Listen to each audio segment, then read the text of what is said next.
All right, Saber. Let's see. You are playing Orphia this game. Um, oh, I saw you in another replay from Narf. I think a couple of replays. I'm guessing you either play with him or you're in a similar rank with him. Um, yeah. Anyways, so I don't know. Orphea's gotten a lot of changes recently. I don't know exactly the meta build. There's a lot of builds that I like, but I'm not sure which one is like the go-to anymore. So I'm not going to comment too much on the build. I know one of my friends is going a Q build that starts out with this talent. It might start out with this talent actually, but either way, pretty much just I like the starting out with the E first and then going with the Q, so you can kind of like get the delayed damage out first and then your Q and then get up close and do a chomp. So I think overall your rotation in the beginning looks pretty solid. What I will say is Orphea's got good wave clear, so yeah, you should be focusing on waves. That's probably where you're... Are you watching mid? You're watching mid. In case your team got in a fight that you need to go back for. Pretty solid. Yeah, I believe I'm on your camera thing, and I hope you don't play unlocked, because it seems like you're playing unlocked, but... Not a big deal. You can throw your E on globes whenever you find... Oh, wow. Holy hell. Oh, even the BM spray. Okay, so you play a pretty mean Orphea. And you chomp, make sure that you hit all of them. Man, I'd imagine you're even playing on... Yeah, my only concern is it does seem like you're playing unlocked. Yeah, because it snaps back to you every time. Yeah, you're unlocked for sure. Not a big deal. If you're used to that, go for it. It seems like you're used to still looking at vision in other places, so I'm not going to harass you about that. But otherwise, you're landing your abilities, you're comboing things and using burst, which is something that I don't know, it seems like a pattern lately. A lot of the people that I've been coaching don't really understand the concept of like bursting people with unexpected damage. They kind of like deal damage with an ability and then see where the enemy's at, and then they'll go for another ability, and then they'll see where the enemy's at and they'll go for another ability, and during all that time the enemies are getting healed. So there's something nice about just throwing everything out and seeing if you can kill someone, or just doing like an unexpected amount of damage. So the E build, picking up Fright, has been what most people have been doing, but I have been seeing Vipey taking Backbiter, and I've been seeing some teams take this one as a counter to like tanks in the late game. But yep, so far it looks like you're going for what's essentially the burst build, or you can either go E or W in this build and apply a lot of burst. Ooh. Even then, even if you miss an ability, you can still get out. No, those BM sprays, though.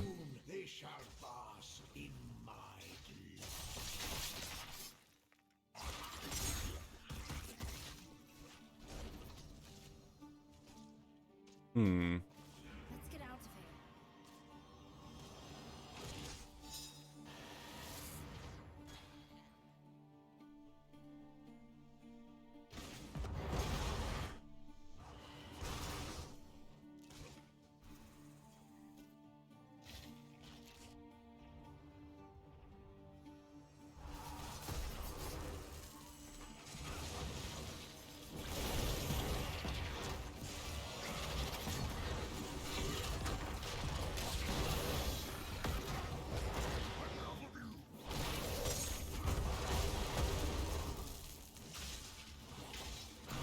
Pretty straightforward. You just need to play safe with Orphea whenever there's team fights like this. Don't go in too far unless you know that you can get out alive, or unless you know you can blow someone up. And even then, even if you can blow someone up, I think a lot of times with the Orphea, she has such strong sustain damage, it's better to just stay alive. See too many times Orpheas charge in and die, so I think you're playing this out pretty well. Ooh, out of range of the W, but I don't think you would have killed him anyways. Not a big deal. Keeping the crits going. You guys won this objective. You can actually leave whenever it's at 2. Whenever there's 2 dots here, you can just leave, because during the time it takes to de-channel, it'll fire 2 to 3 shots. So as it's de-channeling for 2 to 3 shots, you guys can all leave and go up top. You got all of this objective. Now, I would honestly just back I would get like full health and then fight them at the second half of the next objective. Oh man, you're still getting kills though. I feel like you just sent me a bragging game. Then again, I don't think it was you that sent me that. Hold on, let me see if I can get back and follow your camera again. Yep, so you're going the E build. This was the standard for a long time. It got nerfed a little bit. It's probably still the standard, honestly. When things get nerfed, it doesn't necessarily mean they're bad afterwards. It just means that they were too strong before. So I think this is solid. Normally, I recommend backing whenever you're... oh, that was really good, too. Quickly repositioned in the direction you needed to go. I usually try to follow, like, if there's anyone who's locked in a corner like that who has escapes, I let my team start working on them, and then I usually move away. But your team was getting a little low, so it's probably better that you approached and got the kill.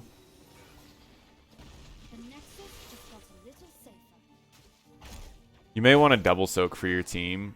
Just go mid, blow it up, go bot, blow it up. You guys got more value than the Naz got, so it's not a big deal. Sorry about that. Lags out sometimes. Because of my hard drive. Ever since I moved, my portable hard drive's been a little iffy.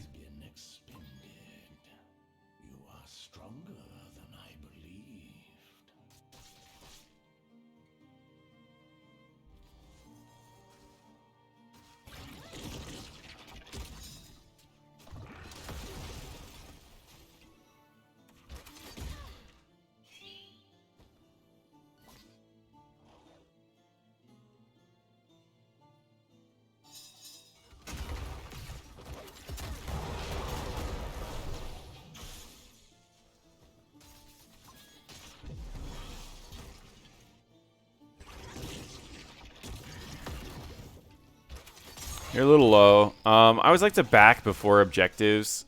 Sorry, I took a second there. I was just looking at something. Yeah, I always try to back before objectives. Good call. Just tell your team to get out. Even if they die here, it's not a big deal.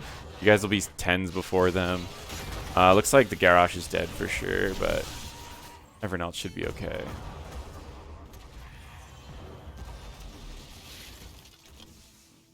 Should be a, yep, combo. Nice.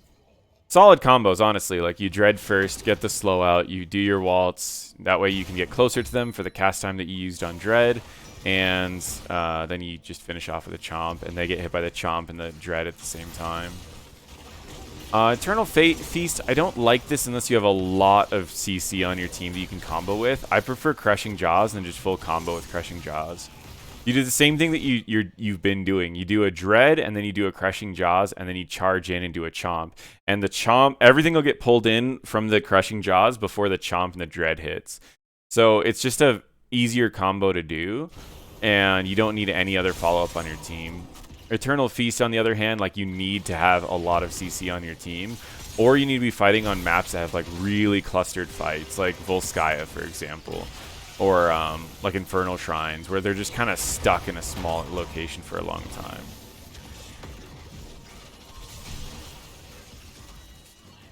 Pretty decent. Is your... okay, there's your camera. Must have moved away from the camera.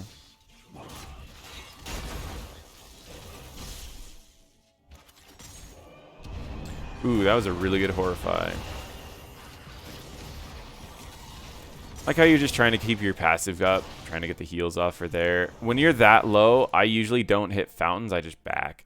It heals you faster than a fountain would, and it's going to heal you more than a fountain would. But I guess in this case, you're playing Orph, you can gain some of your life back.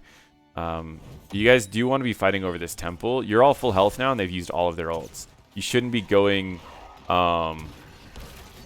you shouldn't be going for like camps right now. You should be getting the temple.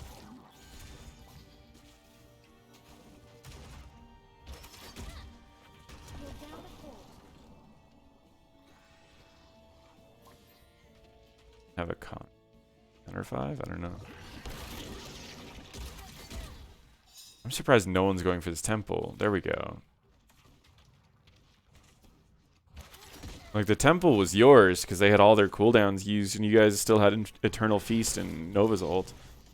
Now they have all their ults up, with the exception of Horrify.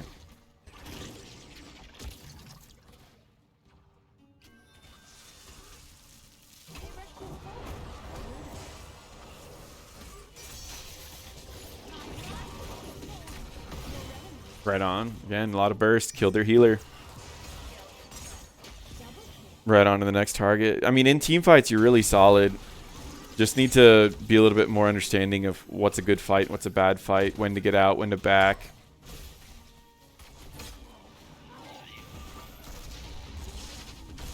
That's pretty bad for Nova, but whatever. There are way too many reasons why that's not the ult you pick. It's just a worse Pyroblast.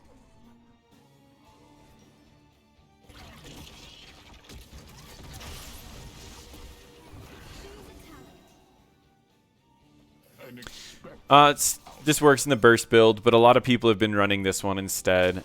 Pretty much just gives you more physical damage. So you auto attack for more, you crit for more with your trait, and then you also get spell armor. Procs of spell armor. So I mean, against someone like a Dahaka that's gonna be proccing it really fast, it's not great, but to be able to reduce the spell damage from like a one toad or something in the late game is pretty huge. So something to think about. More damage, more survivability. This one's, I mean, same thing, but you do need to get in close to get value off of it.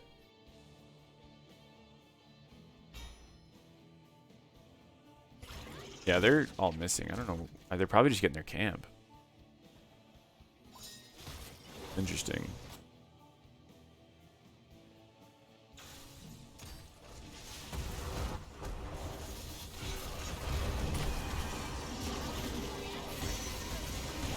There you go. That's pretty solid. A lot of value off your ult. I think 3 or 4 procs, which is not bad.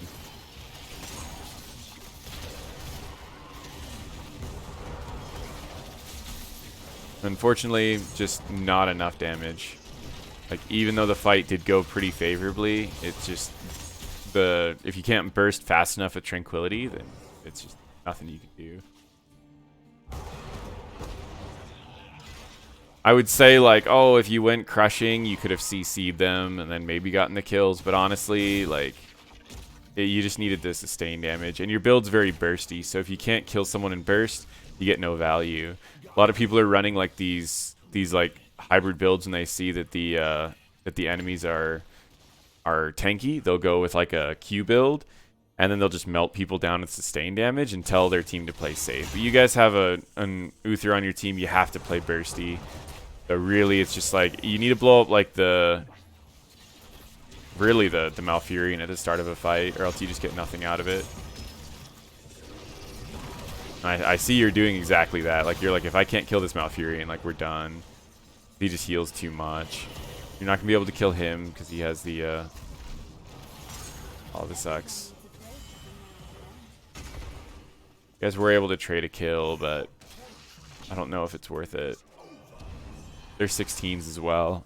Probably one of the challenges of that fight. We're going to fast forward through your death.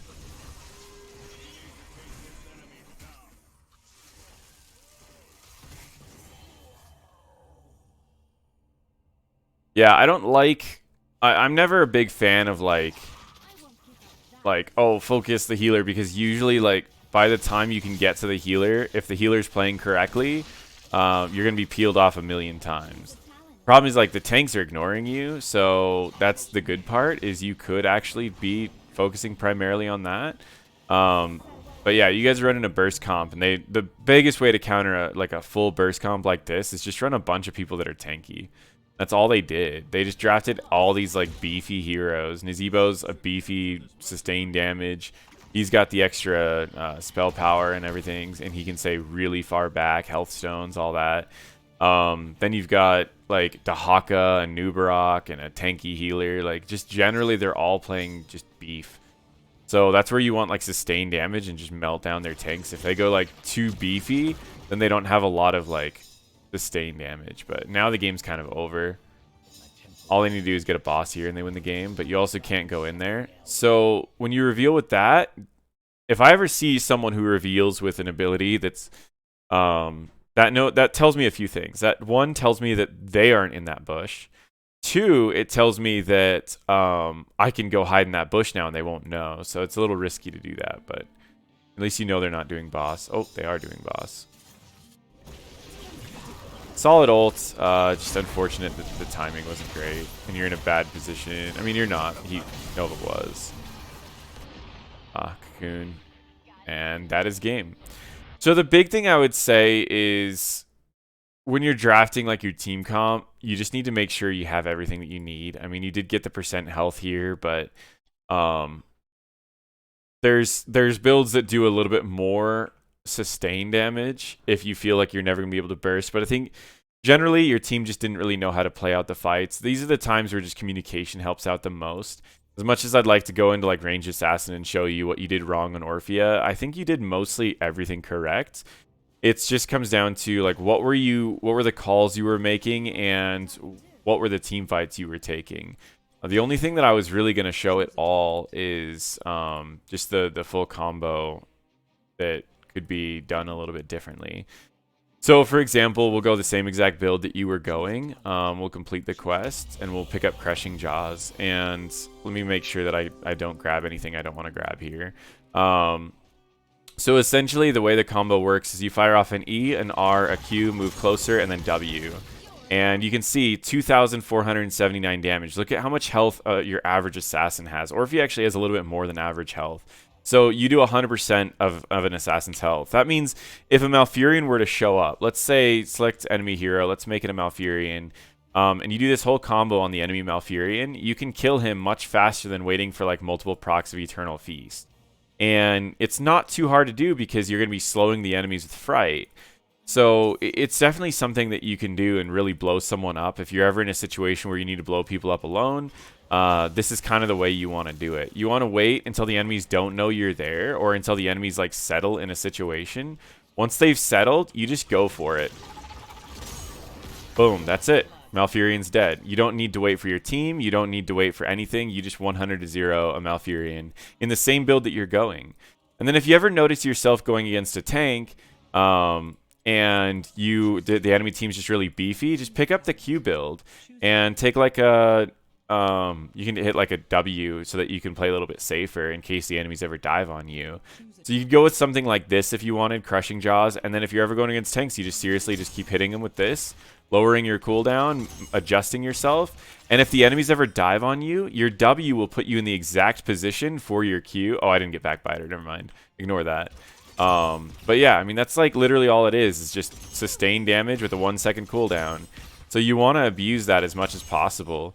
And it's just sustained damage, like 400 DPS at this level. That means you kill a tank in 10 seconds, and you can still do a decent amount. Like if you ever needed to just burst someone, you still can do a lot of burst, but it's just so much more sustained damage if you're ever in those situations. But honestly, I think the only major like Orphia related change you should have made was Crushing Jaws. Other than that, I think everything else you did was fine. I find Miasma is a little overkill a lot of times in the burst comps because you saw I could just blow up a Malfurion without it. So I think it's a little overkill. And then when in E-build, I usually go Lurking Terror so I can fire off something at a range and then just hit them with burst whenever I'm far away. But overall, I think you played it pretty well. I'd like to see you double soak more often, where let's say your team's busy doing something and you just kind of walk into a lane, hit it with an E, a W, possibly a Q, and then you just walk away. You literally go to another lane and you do the same thing. And this way you can kind of hit these lanes. Let's say we wanted to do that, and maybe one more of both of those, and then you walk away, right? So you can double soak these lanes, and it allows you to apply pressure in multiple areas without your team needing to be there, and you can kind of go from there. Then just make calls. Like if your team's losing team fights, you literally say, hey, this is what we need. Like I can blow up Malf.